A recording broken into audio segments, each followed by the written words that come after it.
The Public Reckoning. Part 4 of 4. Miguel's blood turned to ice as Walsh's casual threat about his family echoed in his mind, but he forced himself to focus on the 18 hours that would determine everything.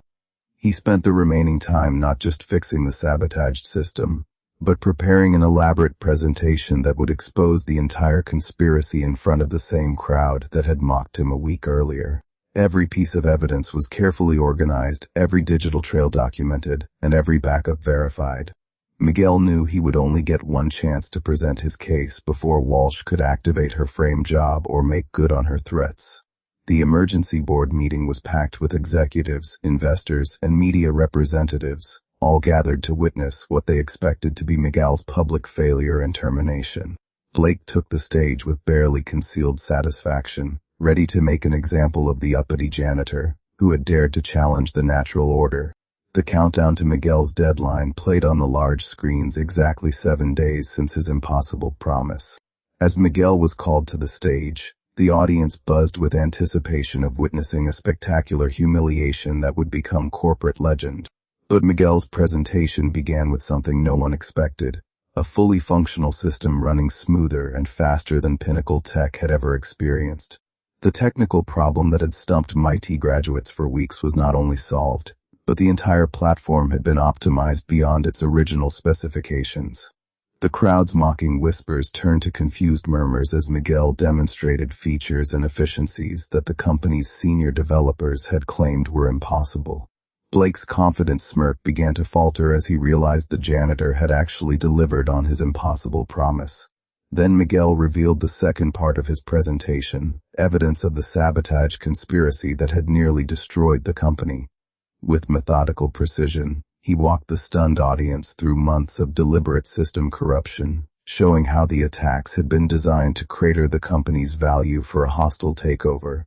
The room fell into shocked silence as Miguel presented documented proof of insider trading, corporate espionage, and systematic sabotage. Each piece of evidence was undeniable, each digital fingerprint clearly traced to its source. When Miguel played the recording of Walsh's confession, including her threats against him and his family, the room erupted in chaos. Investors demanded immediate action, board members called for criminal investigations, and media representatives frantically took notes on what would become the biggest corporate scandal of the decade. Walsh tried to flee, but security had been alerted and blocked the exits. Her carefully constructed web of lies unraveled in minutes as Miguel presented backup after backup of evidence she thought she had destroyed.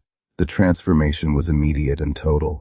Blake, faced with the evidence of how close his company had come to destruction and the realization that the janitor he had mocked had single-handedly saved them, publicly apologized and announced Miguel's promotion to Chief Technology Officer, a position higher than even what he had originally promised. The same executives who had laughed at Miguel now lined up to shake his hand and praise his brilliance. Walsh was led away in handcuffs as federal agents explained that her conspiracy involved multiple companies and millions in securities fraud. 1 year later, Miguel stood on the stage of the same auditorium, now addressing the company's most successful quarterly meeting in its history.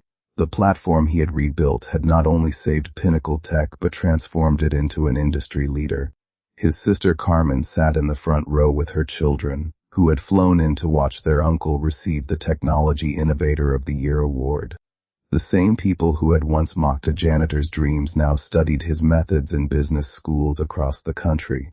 As Miguel concluded his keynote speech about innovation coming from unexpected places, he looked out at the audience and saw something that had never existed in this room before: janitors, maintenance staff, and other invisible workers sitting among the executives, invited to hear from someone who proved that genius isn't determined by job titles or educational pedigree. In the back row, he spotted a young cleaning woman taking notes on her phone, her eyes bright with the same impossible dreams he had once carried. Miguel smiled, knowing that somewhere in that audience was the next person who would prove that the most powerful transformations come from the most unlikely heroes. The janitor who everyone said would never amount to anything now employs half the people who once mocked him, including his former boss Blake, who had to beg for a job at Miguel's new company. That's it for part 4. Follow Untold Lores for part 1 of our next story. Like and subscribe for